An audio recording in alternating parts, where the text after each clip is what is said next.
আর মাত্র হাতে গোনা কয়েকদিন বাকি। আগামী ৩ মার্চ ভোরে বসবে ৯৭তম একাডেমি অ্যাওয়ার্ডসের আসর। কোন বিভাগে কে পুরস্কার পাবেন তা নিয়ে চলছে জল্পনা।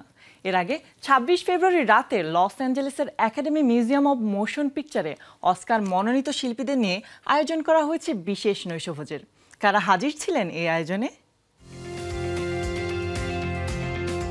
৪ দিন পরই পর্দা উঠবে চলচ্চিত্র জগতের সবচেয়ে সম্মানজনক পুরস্কার একাডেমি অ্যাওয়ার্ডসের ৯৭তম আসরে। বিশ্বজুড়ে সিনেপ্রেমীদের চোখ এখন অস্কারের দিকে।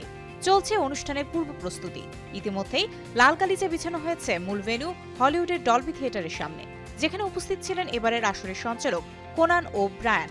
তার আগে বুধবার রাতে লস অ্যাঞ্জেলেসের একাডেমি মিউজিয়াম অব মোশন পিকচারে অস্কার মনোনীত শিল্পীদের নিয়ে আয়োজন করা হয় বিশেষ এক নৈশভোজের।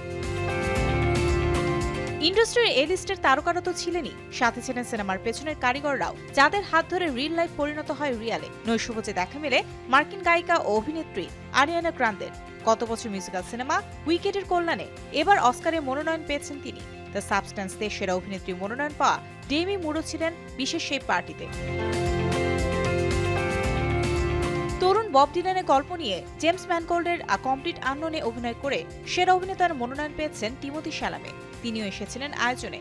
জ্যাক অদিয়ারের এমিলিয়া পেরেজের দুর্দান্ত অভিনয়ের জন্য মনোনীত জো সালদানাকে দেখা গেছে সেখানে।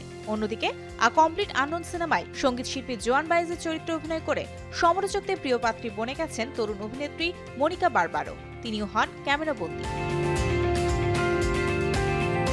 বিশেষ নৈশভোজে হাজির ছিলেন সেবাস্টিয়ান স্ট্যান। গত বছর ডোনাল্ড ট্রাম্পের জীবনের গল্প নিয়ে নির্মিত দ্য অ্যাপ্রেন্টিস সিনেমায় নজর কেড়েছেন তিনি। গোল্ডেন গ্লোবে সেরা অভিনেত্রী পুরস্কার জিতেছেন ব্রাজিলের অভিনেত্রী ফার্নান্দো তোরেস। অস্কারেও মনোনয়ন পেয়েছেন তিনি। এদিকে আনোরা দিয়ে প্রশংসিত এবারের অস্কারে মনোনীত তরুণ অভিনেত্রী মাইকি ম্যাডিসনও ছিলেন আয়োজনে। দ্য ব্রুটালিস্ট সিনেমা দিয়ে গোল্ডেন গ্লোবে সেরা অভিনেতা হয়েছেন আড্রিয়ান ব্রডি। এবার হয়তো দ্বিতীয়বার অস্কার পুরস্কার উঠতে পারে তার হাতেই। পার্টিতে দেখা গেছে আনোরা নির্মাতা শন বেকারকে।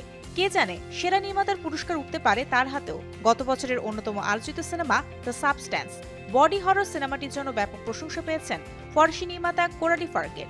তিনিও হাজির ছিলেন বিশেষ ডিনারে। তবে শুধু এই বিশেষ নৈশভোজেই শেষ নয়।